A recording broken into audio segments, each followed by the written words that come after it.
In this example, we're going to cover a couple of different things. So we're going to start off with undetermined coefficient.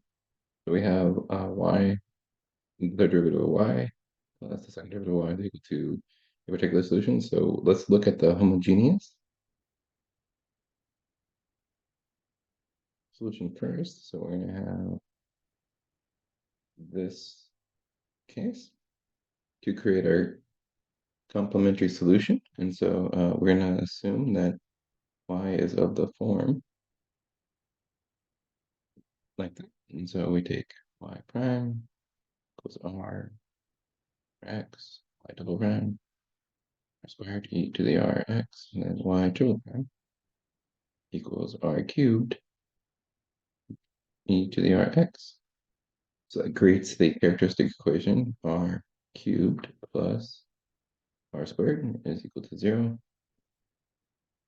which then gives us roots that r is equal to 0 and -1. Okay. There are two roots for 0. So that implies then that the characteristic equation is going to be C1 e to the 0x plus C2x e to the 0x plus C3e to the -x. And e to the 0, of course, is just 1, so we can simplify this a little bit by writing this as C1 plus C2x plus C3e to the -x. Okay. All right, so now we're going to use the method of undetermined coefficients to find the particular solution for the 3e to the x plus 4x squared. Our general solution, y, is going to be the characteristic equation plus the particular solution, and we're using the method of undetermined coefficients.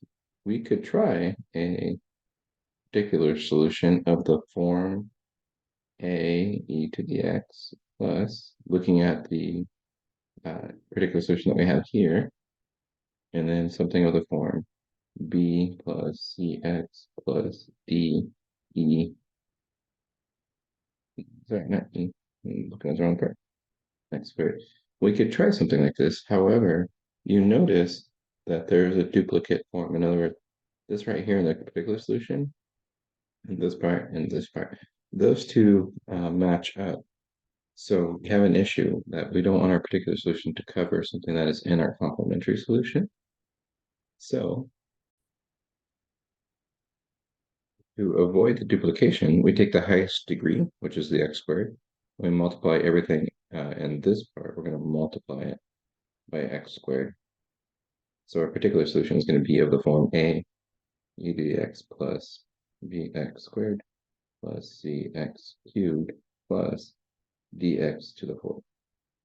So whenever your particular solution that you're trying to solve has elements in it from the characteristic, in the characteristic solution here, okay, you need to find for the polynomial form, you need to find whatever the highest form of the characteristic or the solution is, and multiply your particular guess by that power. So this gives us then a really good candidate for the value of e to the x squared. And so finally, we can take the derivatives and then equate to the coefficients to determine which values actually yield our particular solution. So let's go ahead and do that. I have y prime, y of p prime, y of p double prime, and then y of p triple prime. Let's see.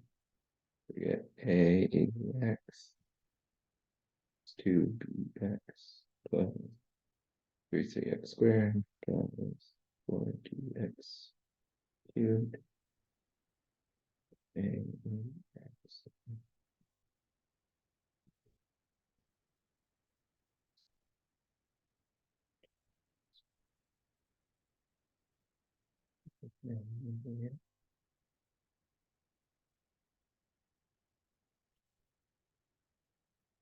All right, so now we have those. We can plug all of these into our differential equation. Into this differential equation, we're going to set it equal to the right-hand side. See if we can equate coefficients.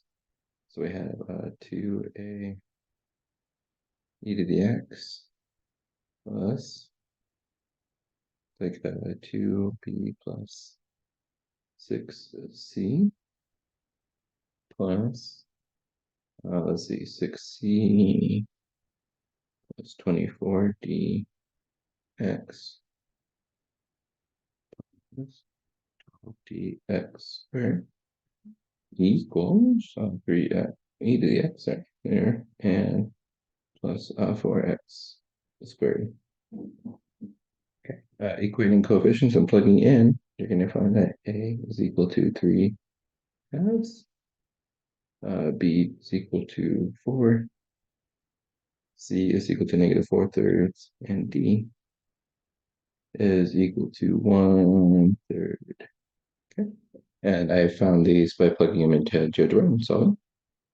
So these are the results that gave me. And so that means our particular solution then, y of p, is going to be equal to 3 halves e to the x plus 4x squared minus 4/3 x cubed plus 1/3 x to the whole. All right, so with this and our particular solution y of c here, okay, then those two, we write them together, will form our general solution. Okay, hope that was helpful, and I'll see you in the next video.